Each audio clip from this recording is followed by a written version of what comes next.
Estamos de volta com o Boa Noite Rio Branco, aqui na sua TV Rio Branco, Canal 8, SBT. Mais uma vez, obrigado pela sua audiência. Você que sempre nos prestigia aqui na capital e também no interior.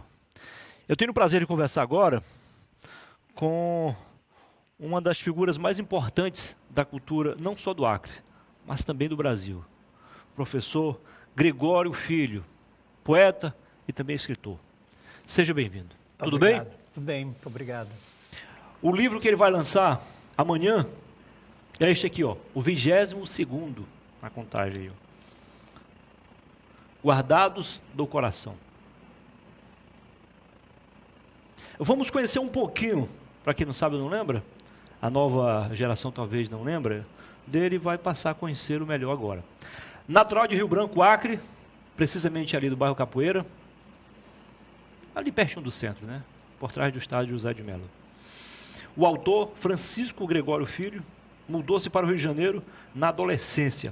Ao longo dos últimos 30 anos, vem se dedicando à questão das políticas leitoras e narrativas e tem realizado, pelo país afora, diversas oficinas cujo núcleo inclui a mediação da leitura e a formação de contadores de histórias. Foi autor, diretor e produtor de peças teatrais, shows musicais e espetáculos de contação de histórias. Realizou programas de rádio e nas instituições públicas em que atuou como gestor, desenvolveu programas e projetos voltados para a área de promoção da leitura. Para quem também não sabe ou não lembra, ele fez parte de 3 governos. No governo Mesquita, ele foi diretor do DAC, do Departamento de Assistência à Leitura. No governo Geraldo Fleming, ele foi diretor-presidente da Fundação Cultural, hoje FEM. E no governo Jorge Viana, por último, foi diretor-presidente da Fundação Elias Mansur.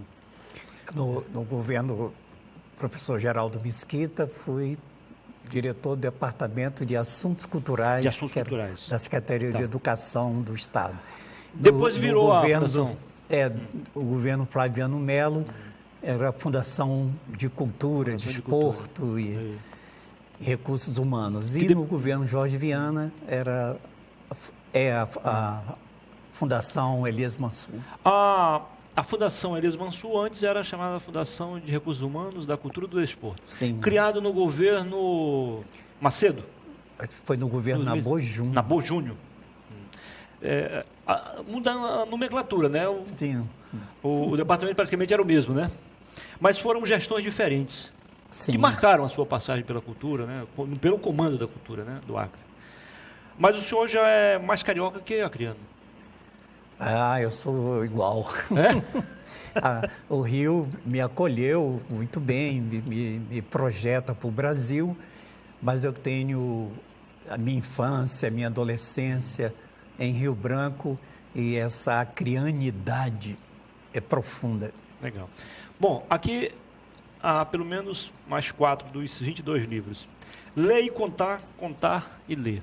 É um dos livros. Mostra aqui, por gentileza. Passar rapidinho, o pessoal não confundir com o outro que está sendo lançado, né? Está aqui. Lembranças Amorosas. Certo? Este outro aqui. Difícil Passagem. O senhor se refere aqui. Rapidinho. É o rito de passagem de adolescente para os adultos. Legal. E agora este aqui. Esse infantil... Dona Baratinha e Outras Histórias. Um conto infantil aqui.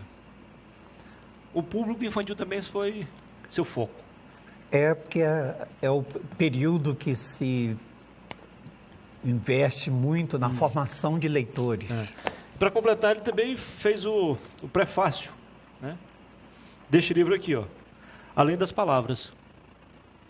Além das Palavras, reúne 24 escritores de crônicas, é uma poesia. Antologia aqui, né? É uma antologia que foi organizada pelo Valdeci Duarte e a Sociedade Literária Acreana. Um tempo desse, quando fiz um registro nas redes sociais sobre a apresentação dele aqui, acabei confundindo, desculpa aqui, Valdeci, o chamei de Valdeci Cunha.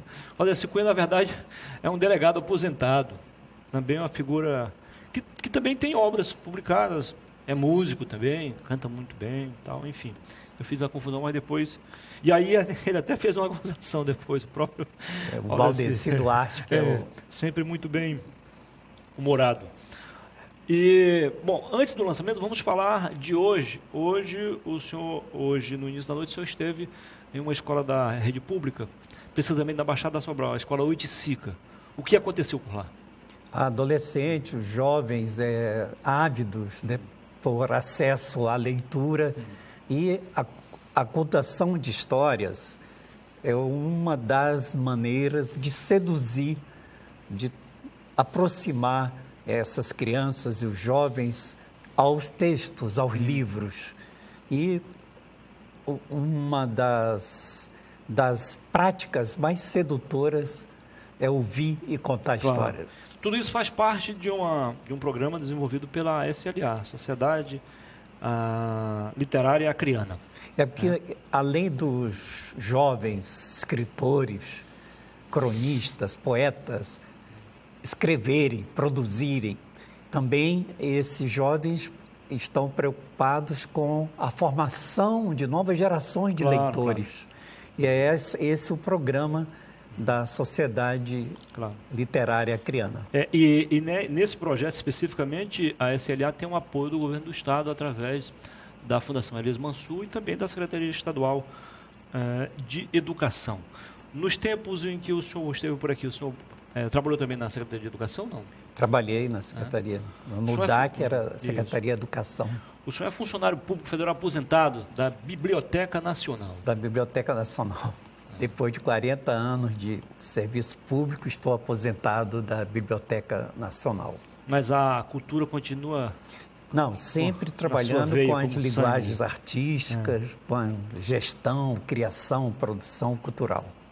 Eu lembro que na última passagem, na penúltima passagem sua pela Fundação Cultural, o pessoal do desporto, existe sempre aquela ciumeira, né? O pessoal do desporto, não, o professor dá mais prioridade apenas aos artistas e não aos desportistas. Porque a Fundação une o esporte e cultura. Esporte, mas foi surpreendente, porque eu só sabia dar o chute inicial e entregar a taça. Mas a equipe era muito boa. Muito boa, né? Eu só pessoalmente, sempre que podia, participava, né? Dando um apoio moral, né? Sim. Isso é importante. Né? Era o que eu sabia fazer. Mas a equipe é que tocava, o Maurício. Isso. Engraçado, à época... com menos condições, o pessoal fazia mais coisas, sabia? Acho que fazia com mais amor, né? Com mais paixão ao que estava fazendo. Eu tive sorte desses períodos que eu fiquei como gestor, sempre tinha uma equipe muito criativa, produtora, comprometida, e essa do desporto também era bem... Eu lembro que, à época, eu acho que os custos... dos espetáculos, sejam artísticos ou desportivos, eram bem menores, porque a Fundação tinha o próprio restaurante, tinha o próprio hotel. Né?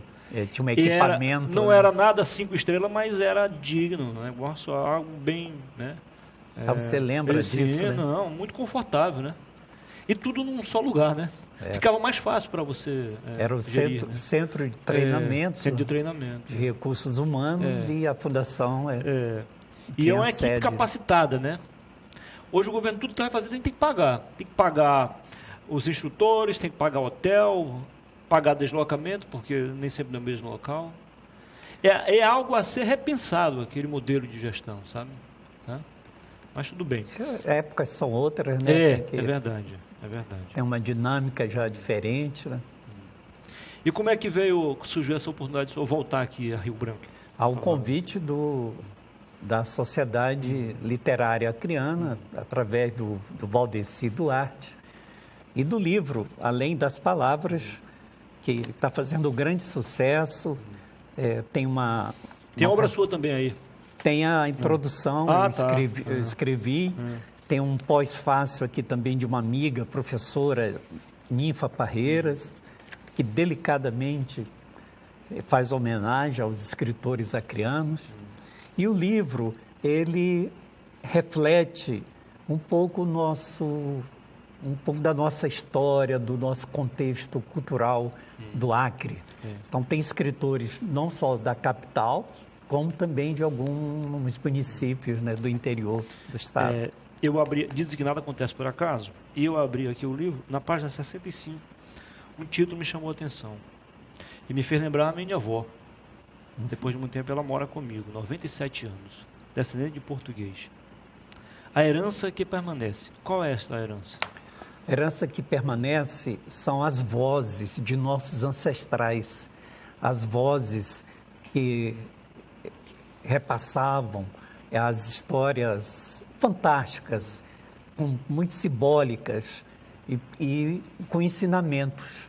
Então, esses ensinamentos que chegaram a nós com essas vozes amorosas, queridas e contundentes, né, que indicavam as nossas escolhas, nossos caminhos. Indicam até hoje. O senhor fala aqui sobre O Destino, 85 a página. É uma crônica que de avô e de avó que eles escreviam, né? E lá em casa nós éramos 7 irmãos, 7 filhos do meu pai. Minha mãe era professora, meu pai era do CAN, da FA, aqui do Correio Aéreo, do posto do CAN, da Guarda Territorial. Então, umas dificuldades. E aí é uma crônica em que o avô, a avó, eles falam um abacaxi na sobremesa, cortado em 11 fatias fininhas, que era para todos saborearem o abacaxi. E aí representa um pouco da dificuldade, da escassez,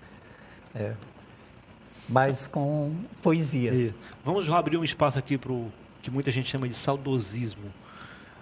O senhor diria que épocas anteriores, os brasileiros, os acreanos, viviam de forma mais feliz? Menos violência, mais amor, mais paz? Sim, a cidade, mais conversa Rio Branco era menor, nós tínhamos mais uma sensação, né, de relações solidárias, familiares. Cresceu muito, o país cresceu. As famílias se esgaçaram, porque tem que trabalhar, tem que ter tempo dedicado à locomoção, ao trabalho.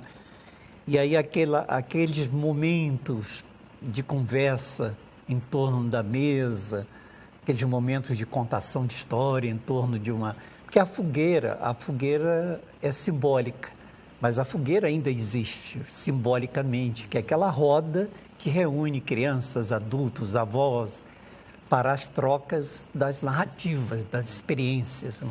Aqui na página 75 o senhor diz o seguinte: o olhar que abraça, você pode abraçar com os olhos. Nós precisamos desse olhar, né? Para nos dizer, nos afirmar, e também para o intercâmbio, olhar o olho do outro. Isso em todos os sentidos, não só no amor, na atração de homem para mulher, mas também de amigo para amigo, de pai para filho, filho para pai, de irmãos, amor filial. Isso.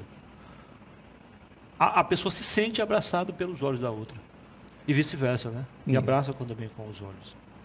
A poesia permite isso, né? E aí, convivendo com os poetas suspendem o real e vão para esse imaginário com delicadeza, né? E retornam depois do imaginário para o real já transformado, com capacidade de transformar o entorno. Acho que a força da palavra, a força da poética é isso, é acrescentar, chamar as mulheres, os homens, as crianças para a boa convivência, para o diálogo, para a delicadeza.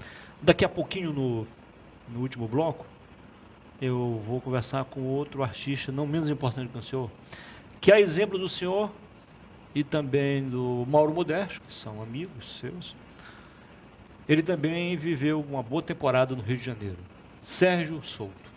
Poeta, bom compositor, bom intérprete. Bom de melodia e bom de intérprete. Né? Nós temos uma admiração muito grande também pelo Sérgio Souto. Que a exemplo do senhor também enalteceu, engrandeceu o nome do Acre, da cultura acreana no Brasil e no mundo. Né? Legal. Muito obrigado. Eu convido para o lançamento do livro Guardados do Coração, na sexta-feira, dia 26, às 19 horas, no Casarão, bem aqui no centro de Rio Branco. O senhor viveu bons momentos no Casarão. Vivi. Vivi momentos... O Casarão, por muito tempo, foi o recanto dos poetas, dos intelectuais. Dos músicos. Dos músicos. Né? Do povo do teatro. A noite passava e ninguém percebia. Era ali onde se criava também, né? Produzia crítica, produzia uma crítica positiva, produtiva e uma crítica inventiva, né? De muitas invenções. Eu sou bem mais jovem, mas eu lembro dos velhos tempos em que não havia tanta violência em Rio Branco e, portanto, o governo não era obrigado a tomar medidas drásticas como agora, depois das 2 da manhã, ninguém pode ficar aberto. Então, o Casarão, muita gente via o amanhecer. Né? E outra marca registrada ali era, assim, o perfeito entendimento entre as pessoas, né? Havia os confrontos de ideias, mas eram todos amigos, né? Nada de violência, né? O Casarão não tinha nem segurança, tinha os garçons só. Hoje, para cada 2 garçons, tem que ter 4 seguranças, senão a confusão acontece. Ninguém via isso, né, no passado. Vieram os tempos que não voltam nunca mais. Bom, mas há o convite para nós construirmos uma sociedade. Sim, claro. E a literatura, a leitura, ela promove. Claro. As linguagens artísticas, elas são necessárias para essa delicadeza das relações. Bom, Guardados do Coração, eis aqui o livro, será lançado amanhã às 7 da noite, lá no Espaço ou Casarão. É muito mais que um bar, muito mais que um restaurante. E eu vou contar histórias. Vai ter contação de histórias. Vou contar romances, vou contar mitos, vou contar contos, crônicas e vou dar autógrafo. Olha aí, viu? Muito obrigado. Foi um prazer recebê-lo aqui. Parabéns pela iniciativa. Tá? Em 2 minutos, até já.